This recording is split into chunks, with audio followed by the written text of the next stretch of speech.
Hello, beautiful family. How are you all doing? Thank you for the love, the support. Hey, my wonderful family, you need to listen to every bit, one after the other, what is going on. Hey, Progress the analyst is here for you. This is coming to you all the way from Gabon. Hey, men don vex so, men don full street. You no get how dem wan do am pass. So this time around, Africa don dey wake up.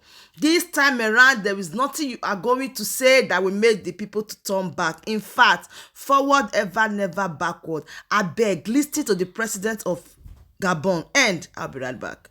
I'm Ali Bongo Ondimba, president of Gabon, and I'm to send a message to all the friends that we have all over the world to tell them to make noise, For the people here have arrested me and my family. My son is somewhere, my wife is in another place, and I'm at the residence. Right now, I'm in the residence, and nothing happening. Nothing is happening. I don't know what's going on. So I'm calling you to make noise, really. I'm thanking you. Thank you.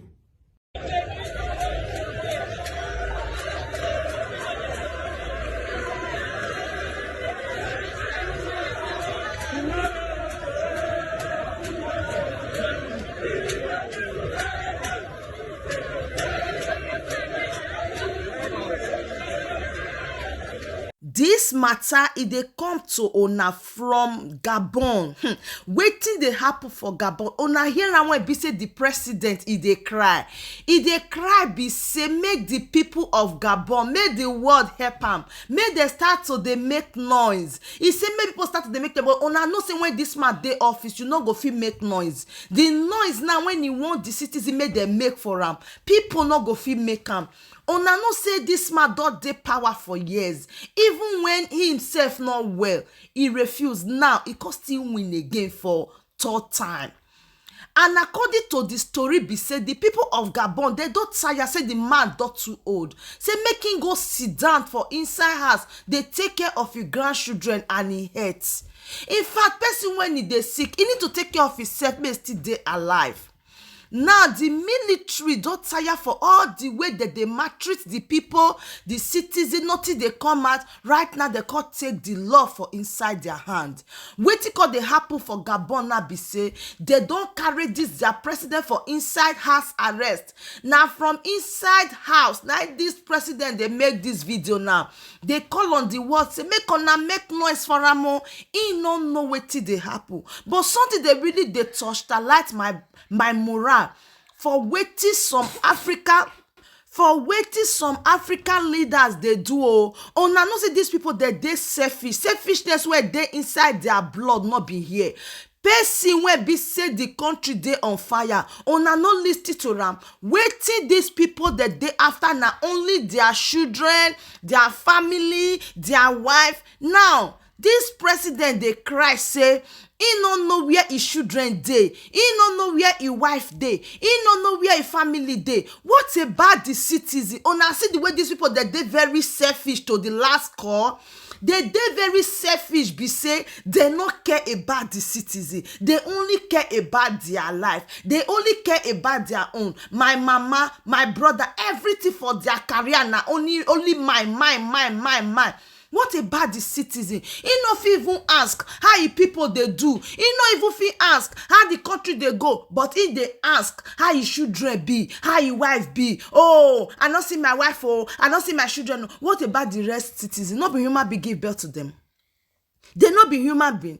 So wetin me they try to dey talk now be say Africa don dey wake up, oh. Africa don dey wake up. You not get how they be pass one after the other. They will collect the woto. Africans, they don dey wake up. E no get how e be o. One day, monkey go market. E no go fit no rotate come back to house. Now be wetin dey happen now. And all the leaders, if you notice them now, all of them now they fear one after the other. See wetin happen for Niger. Now don enter Gabon. We no know the country where be the next oh. because people now they tell una say na revolution na be the next attack now, na be the target, na be the koko, na be the slogan right now. People don dey take over power. The young now their eyes don open. How you go carry your family, your children, every of your family member go abroad for medical care, good food, good schools, everything? Why the people where they generate that money they give you, that they live life? My people, these people, they're really wicked. So now, people come they ask for comment section. Oh, hey, they say which country be the next? I beg go. If you know the country where be the next, where they want to take over power, may you help me write out for inside the comment section. Oh, because me myself, I don't know. As they follow people, they guess and they go. They say now one country now be the next to. Say the way youth go park come outside. Una see say the people they happy. They buy drink, they give military. I know they talk about this military that now be the best to, but it's still better pass all these selfish people. Una no know. If the youth now they do this type of thing, they enter streets. They take over wetin belongs to them. I believe say all those old men, all those people where they maltreat citizens, all of them go sit up by force, because they know say wetin they knock for their door, now wetin they not go fit open.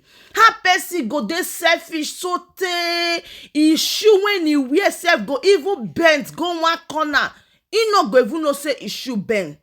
E dey pack money wey you dey pack, they no dey see am for your body.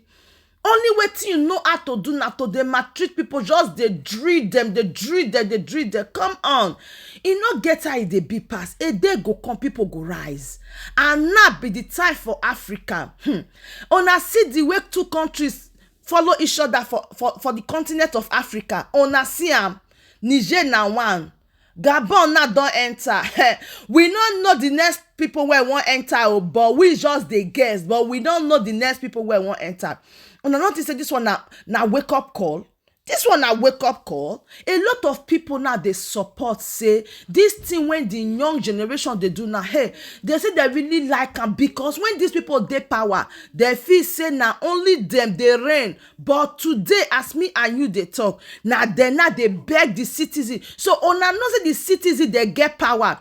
All these people wanna refer to as poor people. Una know say they get voice. Hey, say if they raise their voice, enter streets, the world go listen to them. But all this while, una they keep them in bondage. They say na una right, na una say, una they abuse power. They use una officer, they abuse people, because say you be leader now, you they oppress the innocent one. See. Use your office well so that you go fit dey sleep well at night. Any office when you get where you not they use or they misuse, you know they fit dey sleep well. See, e better say people where they pray for you. Make them many pass people where hate you, because if people where hate you many pass, now be say you go ask yourself question. If you enter somewhere where 4 people they say this person a bad person, the remaining 6 they challenge, they say no, you no know this person a better person. Now so this life supposed be. Now make it be say every time stay true to yourself, be the best version of yourself. All these leaders were there for Africa, if they do what they're supposed to, I believe that this world will be a better place for everybody. So my Okporoge family, una trust progress the analyst say I go everly bring all the Okporoge updates come meet una for this particular area. And wetin dey happen for Gabon, I be this one a wake up call for Africa. So I go see make I tell my people say a lot of the happen, no shakers don't enter inside Gabon, of which I go keep on they bring the update, they could give on back to back. So I bet me you do when you share this video, and may you like and may you subscribe if you know say you never do, because more they come. Thank you so much and bye bye.